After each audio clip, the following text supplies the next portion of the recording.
사상 초유의 국가부도 위기를 하루 앞두고 있던 미국 상원이 극적인 타협에 성공했습니다. 양당 합의안에 따라 관련 법안은 미 하원과 상원 표결과 백악관 서명 절차를 거칠 예정입니다. 네, 이로써 미국발 세계 경제 불안 요소는 상당히 완화될 전망입니다. 워싱턴 특파원 연결하겠습니다. 왕선태 특파원. 네, 워싱턴입니다. 네, 미국 정치권이 합의안을 발표했다고 했는데 관련 법안들이 아직 의회를 통과하지는 않은 건가요? 네, 그렇습니다. 아직 통과하지 않았습니다. 이곳 워싱턴은 저녁 7시가 다소 넘은 시간인데요. 하원의 표결 일정 또 상원의 표결 일정이 아직까지도 확인이 되지는 않고 있습니다.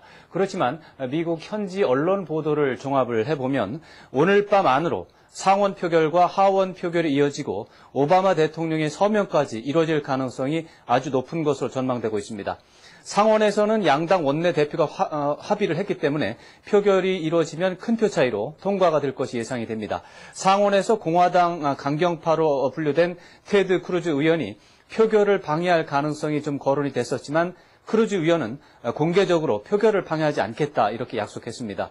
하원에서도 공화당 측이 의원 초계를 열어서 상원 합의안을 표결 처리한다는 입장을 정했기 때문에 중대한 걸림돌 이미 모두 제거된 상태입니다. 그렇기 때문에 미국의 국가부도 위기는 해소가 됐고 연방정부 셧다운도 16일째 만에 종료되는 것으로 봐도 무방한 상황이 되겠습니다. 네, 어제 이 막판 진통이 심각했었는데요. 오늘 이렇게 극적으로 타협이 이루어졌습니다. 어떤 사정이 있었던 겁니까? 지난 주말에 사실은 상원 원내대표들이 협상에 나서면서 협상의 진전이 이루어지기 시작했었습니다. 좋은 분위기가 형성이 됐었는데 월요일에는 협상 대표 두 사람이 모두 낙관론이라는 단어를 사용했었습니다. 그렇지만은 공화당 소속 하원 의원들이 상원 중심의 협상에 반발을 해서 어제 별도 수정안을 만들어서 민주당을 압박하는 움직임이 새로 나타나면서 협상이 중단됐습니다. 막판 중대 고비가 형성이 됐었습니다. 그렇지만 노장 정치인들인 상원 원내대표들이 오늘 오전에 협상 주도권을 다시 상원으로 되돌려놓고 곧바로 합의안을 만들어서 당별로 소속 의원들의 지지와 동의를 얻어낸 것입니다. 이번 셧다운 사태는 공화당 내 소수 강경파 주도로 시작이 됐습니다만 미국 정치권이 이런 현상에 대해서 적절하게 소화하지를 못하고 오히려 심하게 휘둘리면서 문제가 불거진 것으로 분석됩니다. 네, 이 합의안 내용에 대해서도 정리를 좀 해주시죠. 네, 이번 합의안 내용 크게 봐서 네 가지로 분류할 수가 있겠습니다. 첫째로 연방정부의 셧다운을 종료시키기 위해서 정부 예산안을 합의 처리한다 이렇게 약속을 해놓고 다만 그 예산안의 유효 시간을 1월 15일까지로 한정했습니다. 둘째로 국가 부도를 막기 위해서 연방정부 부채 상한을 올려주기로 하되 2월 7일까지만 유효한 법안으로 한정을 했습니다. 그리고 셋째로 내년 9월까지 유효한 정식 예산안 처리 문제 그리고 다른 세금 관련 협상을 12월 중에 마치는 방안이 포함이 됐고요.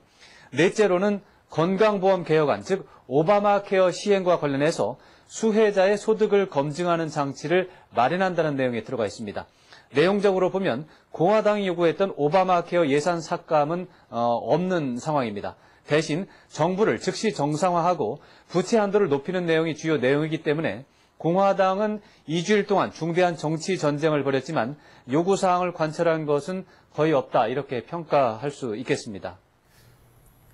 네, 미 하원 공화당 오바마 케어 예산을 삭감해야 한다는 입장이었고요. 합의안에 반영이 되지도 않았는데 이렇게 공화당 하원이 합의안 처리를 동의한 이유는 어디 있는 건가요?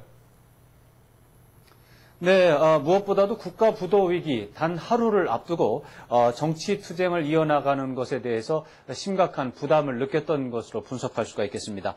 미국 정부 셧다운 전국이 2주일 이상이 진행이 됐는데 공화당에 대한 여론이 최악의 수준까지 떨어진 것으로 나타났다는 조사 결과 몇 차례 발표됐습니다. 셧다운 사태 책임이 공화당에 있다는 의견이 백악관에 있다는 의견보다도 더 많았습니다. 그래서 공화당 역시 출구 전략을 찾고 있던 상황에서 만약에 오늘을 넘길 경우 적절한 후퇴 시점을 찾기가 어렵다고 판단한 것으로 보입니다.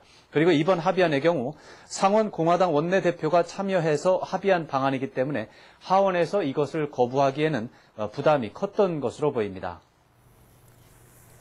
네, 그런데 이번 합의안은 잠정 합의안이라는 특징을 갖고 있는데요. 이번에 표출된 문제점들이 내년 1월과 2월에 다시 재현되진 않을까요?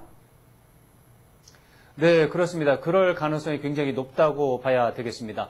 예산안의 경우 내년 1월 15일까지만 유효한 것으로 되어 있습니다. 그러니까 1월 15일이 되면 셧다운이 재현될 가능성이 있는 것입니다. 미국 정부 부도 위기도 이번에 통과되는 부채 한도 증액이 내년 2월 7일까지만 유효하고 또 기본적으로 미국 정부의 재정 상황이 좋지 않기 때문에 그 시점이 오면 또다시 부도 위기가 거론될 것으로 보입니다. 그렇지만은 실질적인 여야 정치 투쟁 그리고 미국 경제 위기로는 그것보다도 더 일찍 11월부터 시작될 가능성이 큽니다. 미국 정부 정규 예산안 처리가 12월 중에 마무리되는 것으로 합의가 됐는데 이 과정에서 오바마 케어를 둘러싼 논쟁이 재론될 수 있기 때문입니다. 이번 사태로 미국 경제나 정치 시스템에 대한 국제사회 신뢰도가 크게 낮아졌지만 미국의 재정 상황이 기본적으로 좋지 않고 또 미국 정치권이 당리당략 행보가 심한 상황이기 때문에 낮아진 신뢰가 앞으로 높아지는 것 역시 어려울 전망입니다. 지금까지 워싱턴에서 YTN 왕선택입니다.